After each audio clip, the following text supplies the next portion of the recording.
crystal clear waters, breathtaking wildlife, and teeming biodiversity.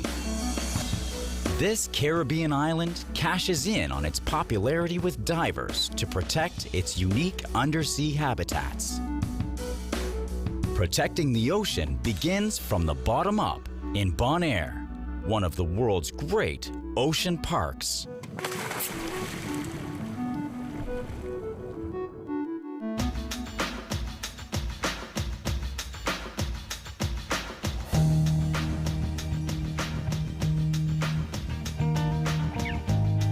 The island of Bonaire sparkles in the waters of the Caribbean, just north of Venezuela.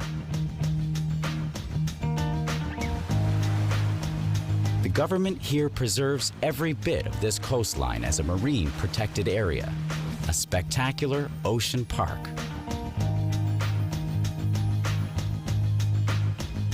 The island emerged when tectonic forces below heaved the seafloor above water level. The limestone rocks, once underwater, formed from the skeletons of marine creatures over thousands of years.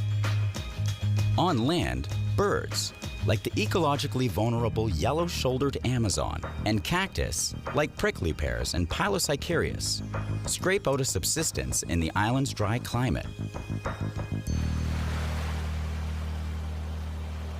But the ocean and coastline teem with life.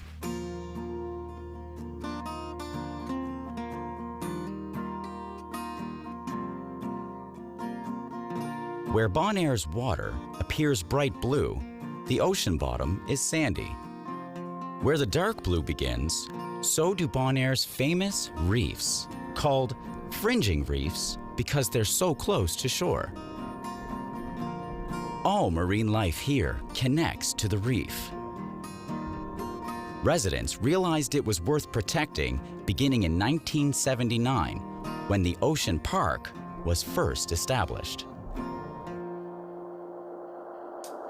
The Bonaire National Marine Park encompasses everything from the high water mark down to the waters below the reef and all the way around the island. Anywhere in Bonaire, as soon as you touch the water, you're going to be in the marine park. And this park is protected by law. Plenty of rules, plenty of regulations for different types of activities, including diving, kayaking, general fishing, swimming, snorkeling, these kind of things. Only 16,000 people live on Bonaire, but 70,000 people visit each year.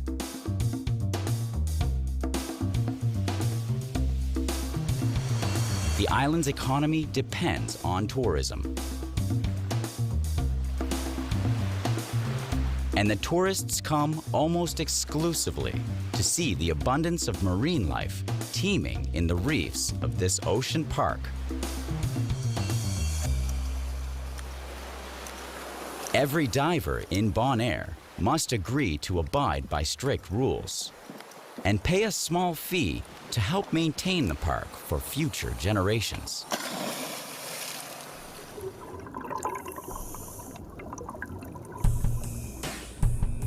This is the sandy back reef that appears bright blue from above. It only takes a few minutes to reach the fringing reef. Coral is the living architecture supporting all life here. Individual coral polyps are tiny creatures with exoskeletons made of calcium carbonate, the same stuff as pearls and eggshells. Corals come in all shapes and sizes. They can be soft or they can be hard. What people don't realize is that coral is basically a very large collection of small living organisms. It's not like a tree, it's not like a plant that people think it is. It's a hard skeleton that's covered in very small little animals that all together form this coral. The coral reef is created by the skeleton of these animals that they grow on top of each other over the years and the years and the years. And the coral reef gives the base to these kind of islands. 57 kinds of coral live in the fringing reef of Bonaire's Ocean Park. Broadly speaking, Two types of coral make up the reef, hard and soft. Soft corals and these similar creatures called sea fans have skeletons that flex and flow with the current.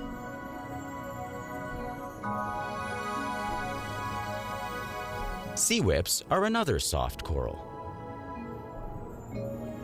Hard corals like these are the most important for reef building. When hard coral polyps die, the skeleton remains and more coral grows on top. Once coral lays down the building blocks of the reef, other primitive invertebrates like sponges move in. Sponges are among the most prehistoric animals on the planet. Their tube-shaped bodies provide hiding places and shelter for other creatures.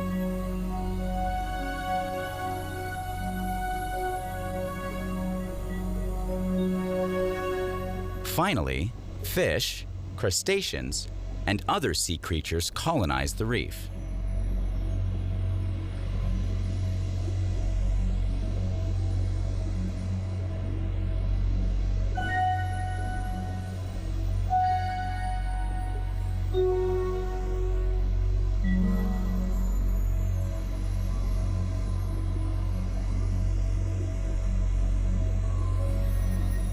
Reefs, like the ones in Bonaire, take thousands of years to grow. Coral reefs are easily damaged by overfishing, poaching, and recreational activity. Even touching coral is forbidden here. Gloves are against the rules to discourage divers from grabbing anything.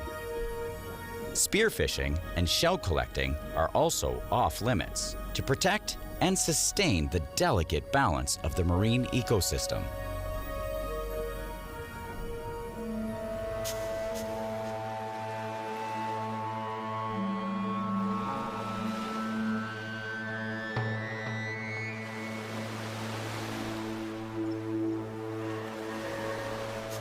Even though the island is literally made of coral, it's against the law to remove even one single piece from Bonaire's beaches. Decades-old heaps of queen conch shells litter the island. They tell a cautionary tale. Queen conch were once plentiful here. Tragically overfished, they're rare in these waters now.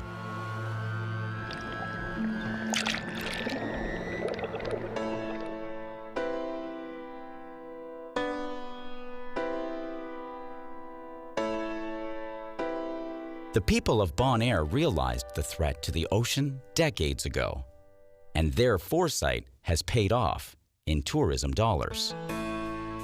The fringing reef of the ocean park draws so many visitors to the island because its proximity to land makes for easy dives.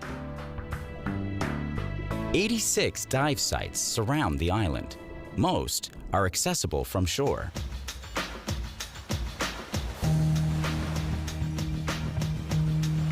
Exhausted divers named this site 1,000 Steps.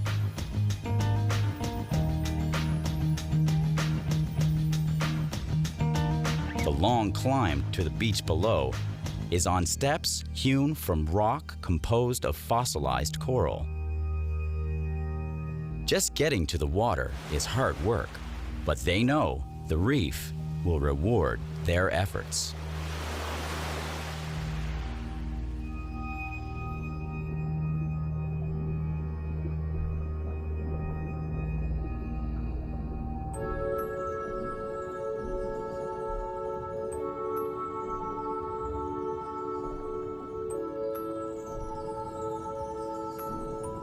This school of French grunts hunts tiny invertebrates in a rare staghorn coral. French grunts are an important and valuable commercial fish, and the reef is a veritable smorgasbord of food for them.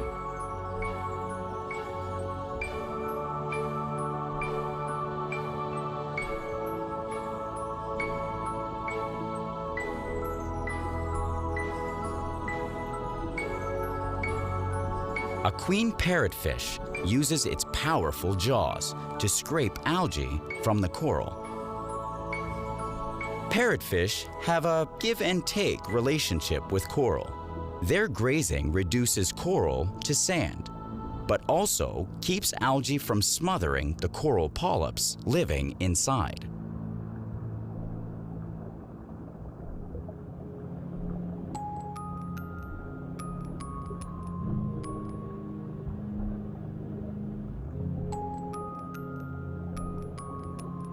The abundance of food and shelter causes undersea animals to behave differently in the reef.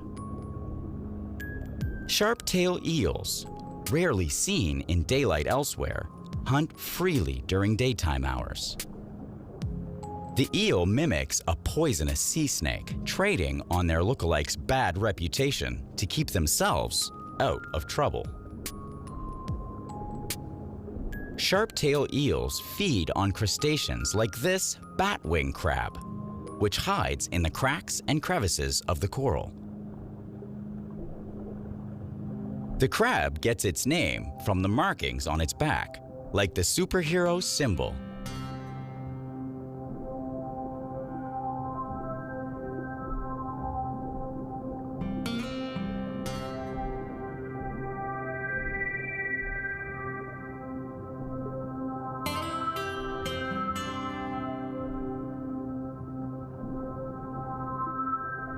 The reef at 1,000 steps showcases all this life and more, just a stone's throw from shore.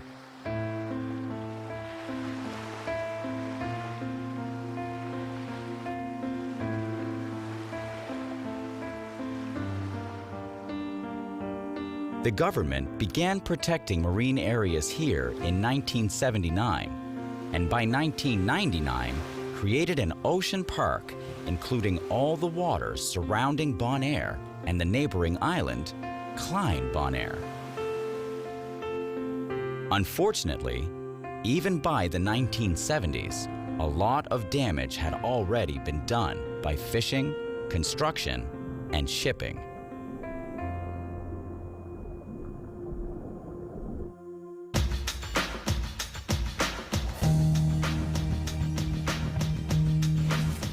In the water just outside the capital city of Kralendijk, researchers hope to turn back the clock, reintroducing critically threatened coral species. They tend to the coral in undersea nurseries. A coral nursery is a very delicate and protected environment where we grow little baby corals until they are mature and big enough to be transplanted on the reef. They're growing two species here, elkhorn coral and staghorn coral. They are beautiful shallow water corals, since 2006 listed as threatened species in the Endangered Species Act. These two species of corals, they are already growing here. They have a very important ecological function. Due to their particular shape, a very tridimensional structure, they offer shelter to a lot of different fish species, in particular juveniles. So if you don't have these corals, of course, also you don't have fish because they don't have their habitat. And they will find a better habitat where to find protection, so they will move away.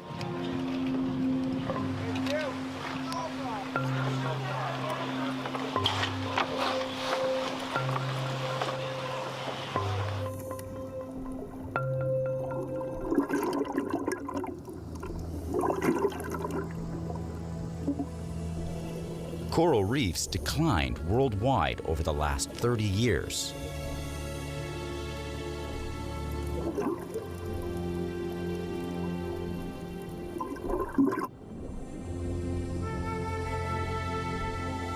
The Coral Restoration Foundation is using two different methods to farm coral on the ocean floor.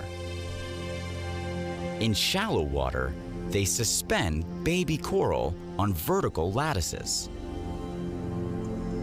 These are baby staghorn coral, named because they look like a deer's antlers.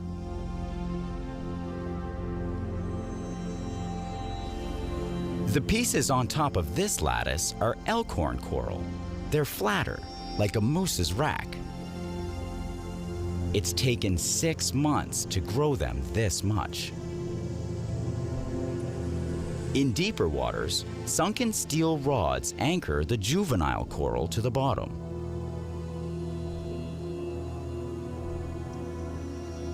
The foundation raises 40,000 coral colonies at a time in nurseries around the Caribbean and Florida Keys. Teams monitor their growth and development carefully. People like me and a lot of volunteers every day jump in the water and take care of the environment. That means that we remove predators like snails and fireworms. We clean from algae. Algae are the main competitors of coral for light and space. Also, the corals in this particular nursery are suspended in the water column, so the sand cannot deposit on the corals. And also the corals are protected from the wave action because they can dangle there. So it's the perfect environment where they can grow. The coral won't stay here. Once it's big enough, the team moves it to restoration sites, where it will form the foundation for new reefs. When we produce corals in the coral nursery, we cut fragments of the size of, let's say, 5 centimeters, more or less. They stay in the nursery for about 6 to 8 months. It depends on the species.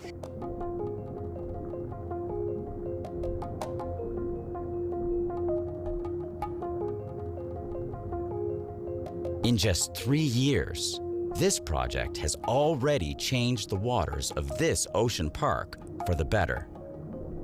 We started in 2012 with just a few nursery trees here in Bonaire, and at the moment our nursery can host almost 7,000 corals.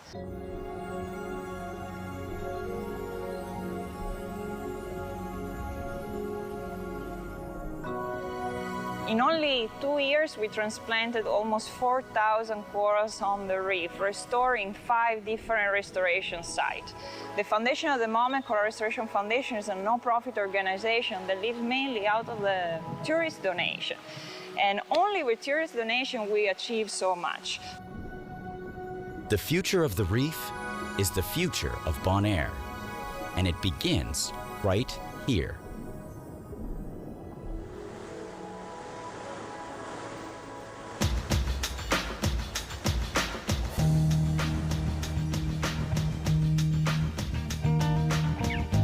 The prevailing wind blows east to west across Bonaire.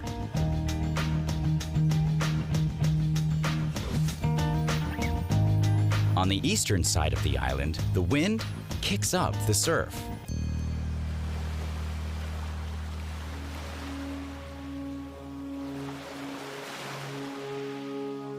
The east side of the island is the windward side.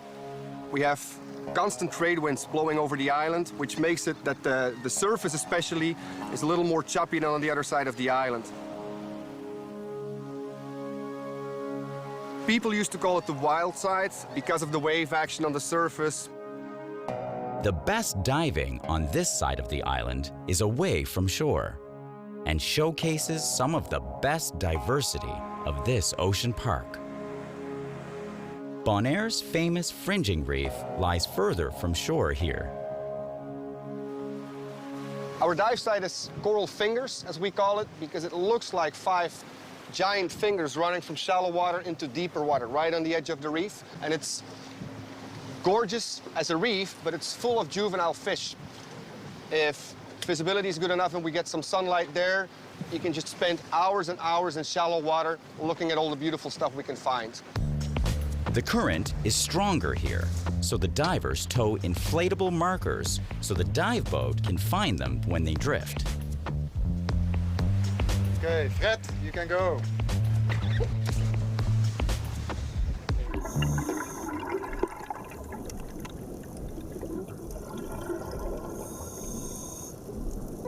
The diversity of this ocean park's marine life reveals itself just below the surface. More than 340 species of fish call these waters home.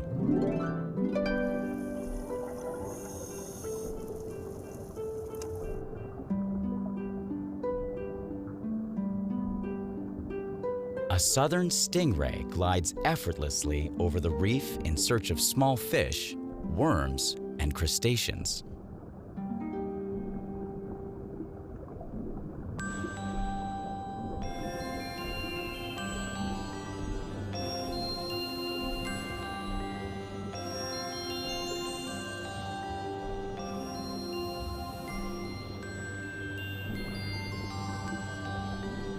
By day, schools of colorful Creole wrasse comb the coral for small jellyfish and invertebrates to eat. By night, the wrasse hunkers down in the coral's nooks and crannies to sleep.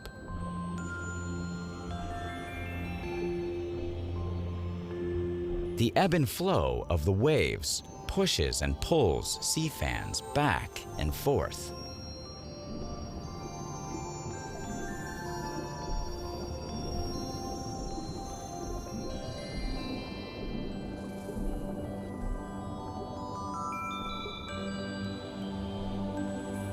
Predators lurk in the coral.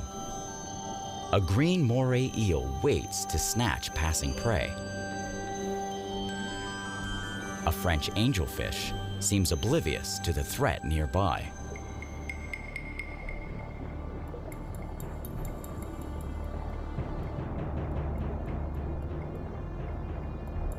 An invisible wave pushes the angelfish right into the eel, but it takes them both by surprise, and the angelfish lives to swim another day.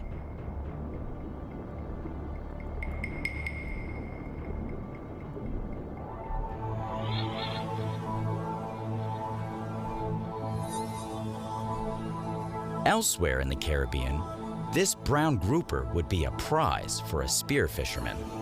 But fishing is strictly regulated in Bonaire's Ocean Park. The one exception is lionfish, an invasive, poisonous species so destructive the government has allowed anyone to hunt it anytime. Lionfish are native to the Indo-Pacific. They were probably first released by people who once kept them in home aquariums. They have no natural predators in the Caribbean, and they take a terrible toll on the reef. A single lionfish can reduce the survival of native fish on a reef by almost 80%. Locals and tourists alike recognize this ocean park as Bonaire's lifeblood and do everything they can to protect it. I came here the first time, obviously, for diving. The east side has always triggered me. It was the more beautiful side, a lot more creatures to see, a lot more bigger marine life. So this is really my passion. This is what I love about this island.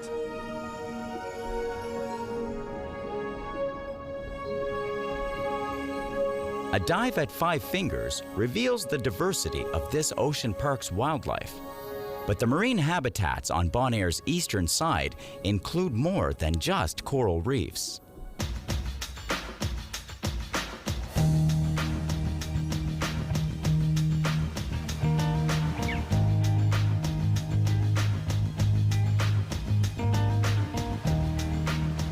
Mangrove swamps surround Lac Bay on the island's southeast side.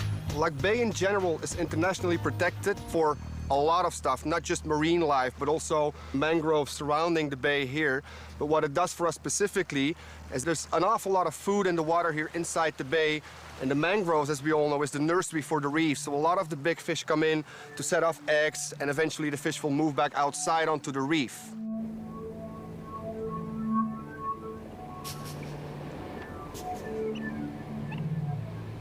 A mangrove, it's a tree, and it's a group of trees actually. And there are approximately 70 species of mangrove trees around the world, and Bonaire has 3 of those.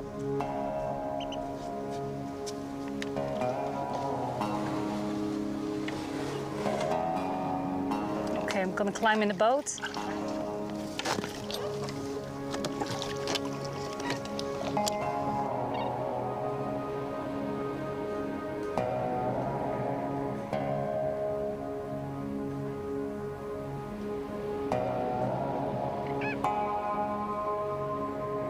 There's a green heron on the left.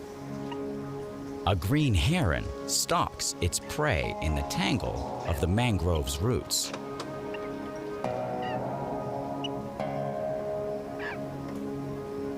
We're entering the mangroves right now, and we're in this channel. The local name of this channel is Creek di Coco, actually means Coco's Creek, and this creek is handmade. It's made by fishermen in somewhere at the end of the 50s, and if you take a look at the whole root system of these mangroves, you can see that it's really difficult to enter. And you also can imagine how hard it is to cut a channel through this whole root system. Mangrove trees thrive where almost nothing else can, in salt water that would kill most plants. The tree's leaves provide crucial nutrients to the swamps, and their roots form a critical habitat. Now this whole area, especially underwater, there's so much life. And the way I look at this area, it's like every mangrove tree is losing like 2 tons of leaves every year, and these leaves are like solar powered, and they fall and they go to the bottom of this whole mangrove area. So it's one big cooking pot. So there's a lot of food for a lot of fishes. And on the left there's a barracuda as well. Many ocean species start their lives in coastal mangroves. This is a shelter for juvenile fish, providing protection from predators and the harsh environment of the open ocean. Studies show coral reefs located near mangroves have up to 25 times the number of fish as reefs in places where the mangroves have been cut down. Mangroves, they provide a lot of food for the juvenile fish, but also it's a great place to hide out when you're small because of the whole root system of this tree. So yeah, it's food and protection. Mangroves protect more than just fish. The roots prevent erosion and keep the windward side of the island from being washed away by raging storms. It's a natural coastal protection. But you can imagine, just take a look at how dense this root system is, that it will take a lot of energy out of a wave.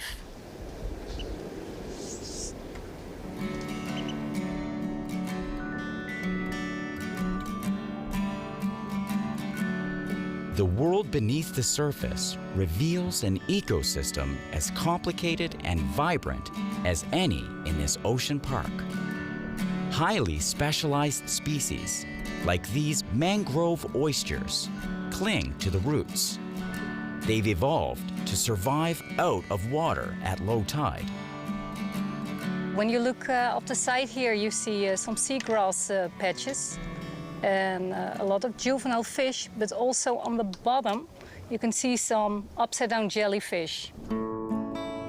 Those green blotches aren't plants. They're upside-down jellyfish called Cassiopeia. Like plants, they use light for energy. But they can't perform photosynthesis on their own. They have to host algae-like organisms that do it for them. And these upside-down jellyfish, they are a great example of a symbiotic relationship. Of course, in nature, everything has a reason. Now, the reason why this jellyfish is upside down is because he's hosting algae on his tentacles, and the algae is providing food. And of course, algae, it's like a plant, needs daylight, sunlight, for the use of photosynthesis. So the only way for the jellyfish to use the algae is to be upside down. And if you take a good look, you can see them pulsating. You really see it's not just like a piece of grass, it's a live animal.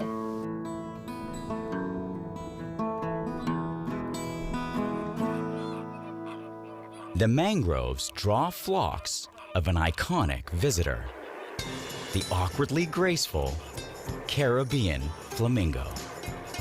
The flamingos feast on crustaceans and other creatures living in the shallow water. The flamingo's feathers get their hot pink color from pigment in shrimp shells.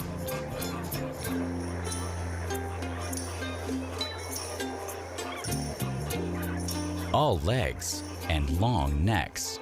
These supermodels of the bird world choose nesting sites carefully. There are only 4 known places in the world where they lay eggs and hatch their young. Bonaire is home to more than 3,000 breeding pairs.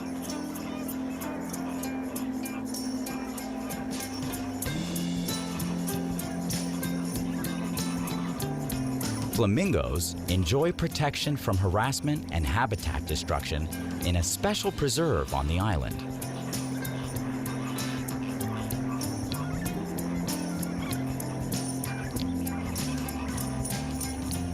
As mangroves around the world dwindle, the ocean park and protected areas of Bonaire become more important than ever.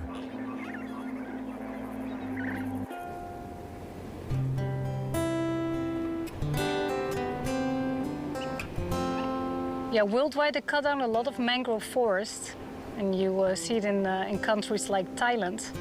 And these areas, yeah, because these areas are coastal areas, and coastal areas are always really popular for building development in general. But also what they do is they use these areas for a shrimp farm. So just cut down the trees, throw in a net, put in some juvenile shrimp. And yeah, there's like food for 3 years, 4 years, and after that you just cut down the part next door. So probably in the last 20 years, 50% worldwide was cut down, so that's a lot. The good news is that people finally becoming aware of the importance again. So they're reforesting. There are a lot of projects going on worldwide to protect these trees.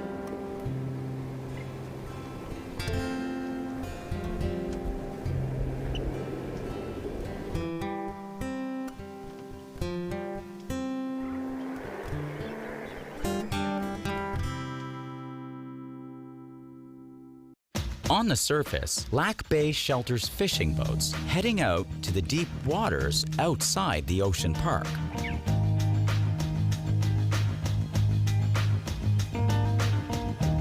Windsurfers use the gusts and gales for recreation. Outside the lagoon, one of Bonaire's most celebrated and endangered undersea creatures seems to fly through the water.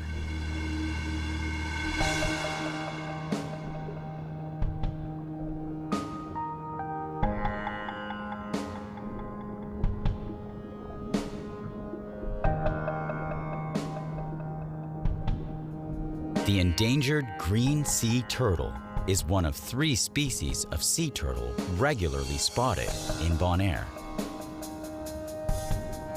I never get bored of seeing them. It's just amazing. They're really incredible animals. They are relaxed and, you know, they are very resilient. They're very strong animals. They live long, so that means that they are, in a way, calm.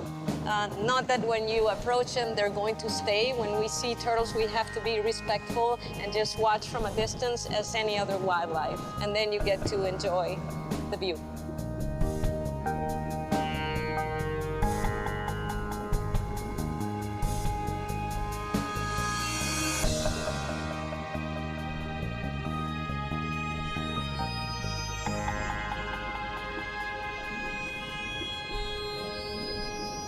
Green sea turtles can live more than 80 years and travel huge distances in their lifetimes, subjecting them to every sort of problem in the world's oceans.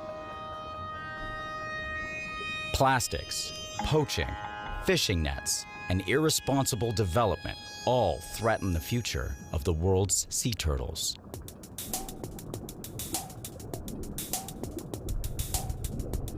In Bonaire's ocean park, green turtles find some peace, protection, and a steady supply of food, like seagrasses and algae. Lac Bay is the most important feeding area of green turtles on Bonaire, and the reef is the place where they normally rest.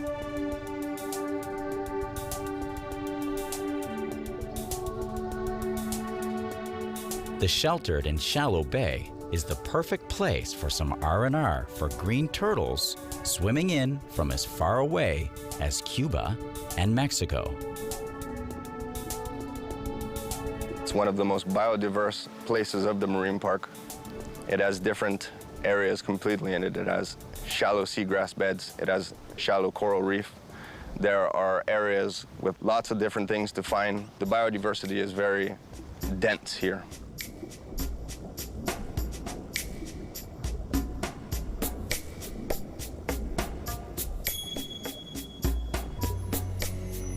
Researchers worldwide are tagging turtles to learn more about their mysterious migration.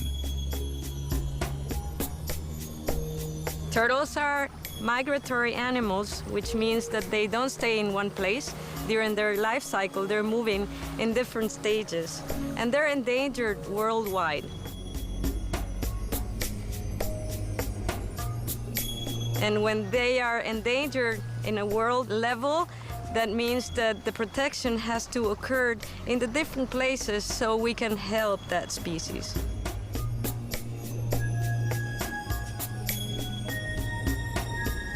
Turtles are enigmatic. They have been in the world for so many years, from the era of the dinosaurs. So for me, they're really special because they're old. So that's something to be respected.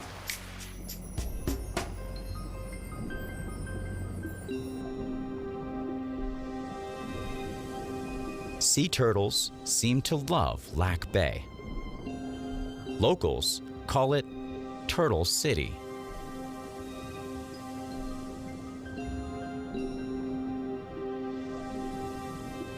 It's one of the best places to spot turtles, despite its popularity as a recreational hotspot. Lac is a very good example on how a marine park can be a multi-use marine park with all of the different activities going on here. We have windsurfers, we have kayakers. There are different divers both inside and outside the bay.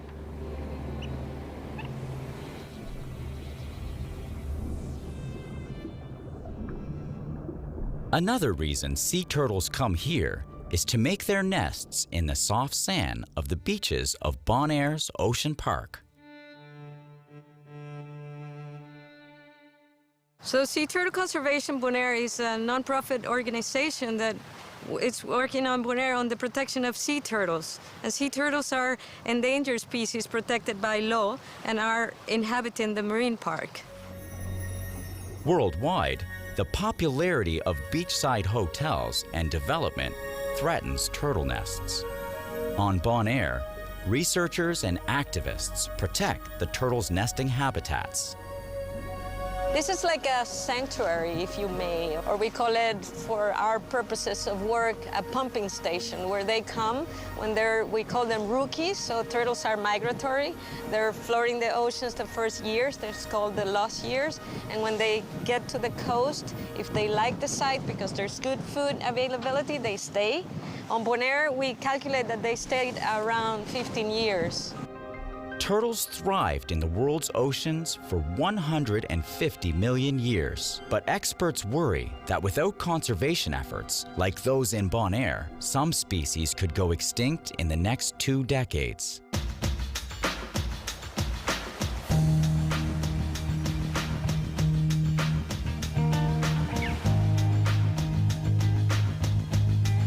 Klein Bonaire, Dutch for Little Bonaire, is a tiny island just off Bonaire's coast. It was a private island before, and there were rumors about developing the island, and it was really unthinkable because they would destroy a very pristine area. So the Dutch government bought it and put it under the management of the marine park. You can only get to Klein Bonaire by boat.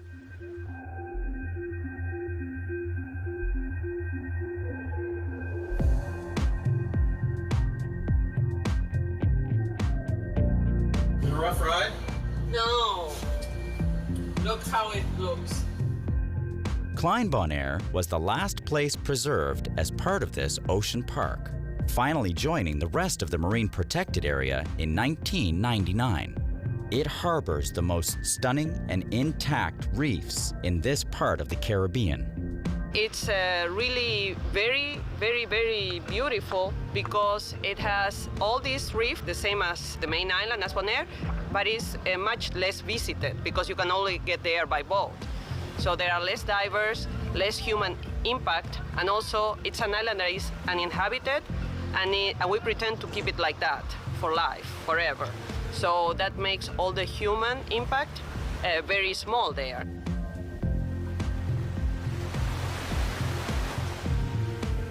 It's such a popular destination now. It boasts a dozen dive sites around the island's petite circumference.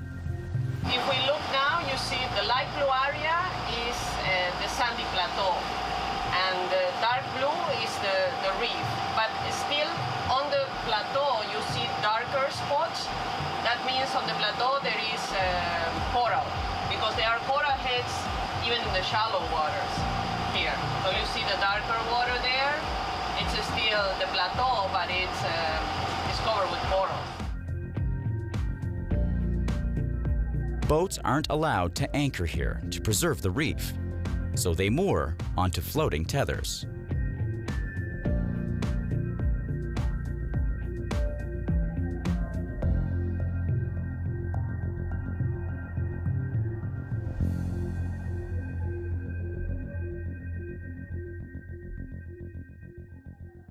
Divers in these pristine waters receive a reminder about the rules of this ocean park. Remember, guys, this is part of the national park, so don't touch, don't collect, control your buoyancy. Keep all your hoses close to your body. And of course, when you're taking photography or filming, please be aware of your body position, your fins, when you get close to the reef, because we want to keep this reef as nice as it is now for future generations. That's part of is the main purpose of the marine park, so keep it alive. So be careful with the reef.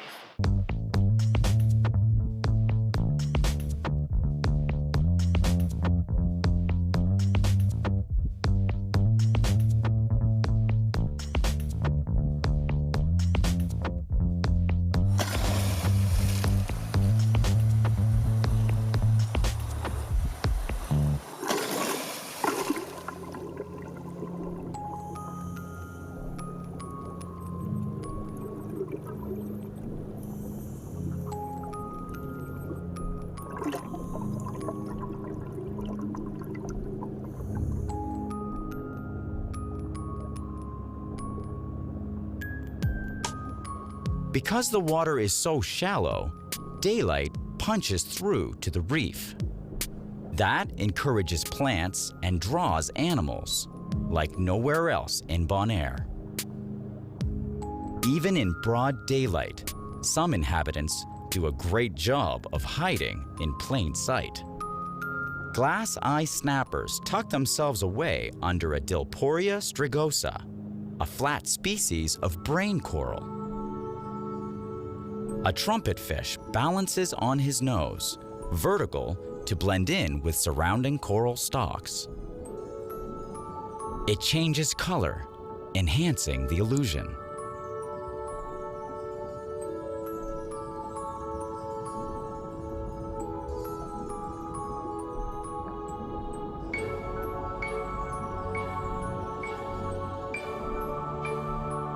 There's a sand diver hiding on this piece of dead brain coral, but its camouflage is so effective you can hardly see it.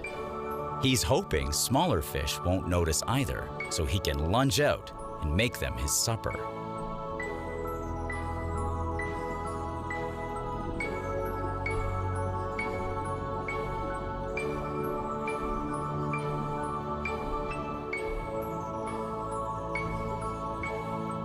The fish here specifically evolved to live in the coral. They need the reef to remain healthy for the survival of their species. Klein Bonaire treats divers to the greatest diversity of coral and marine life of any part of this ocean park. For now, the reef remains in its original untouched condition.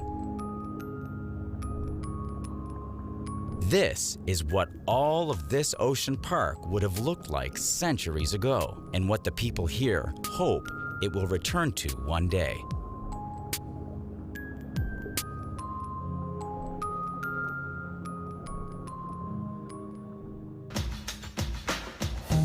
The mission of the people who love this island is to protect its marine habitat far into the future. I live in this area as well. I live in the protected area, and this place is so full of life. And I'm a big nature lover, of course, but also I love diving, so everything underwater. And this place, it's raw, it's pure.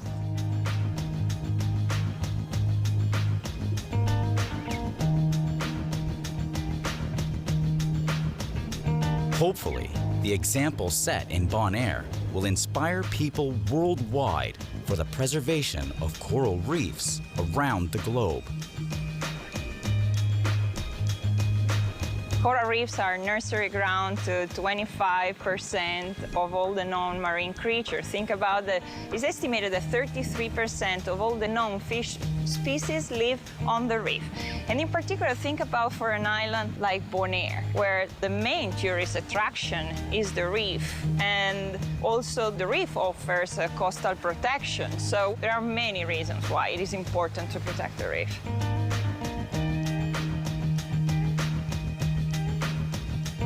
It's a luxury to have the reef at a swimming distance from the shore. So we have to protect that. Protecting only Bonaire shouldn't be the goal. The goal should be protect all the reef in the world, because it's important in the system itself to give life to all the ocean and the earth itself.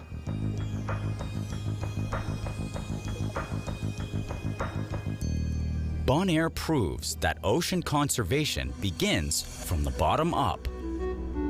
From the protection and restoration of coral to the conservation of the world's most threatened creatures. Here in this ocean park.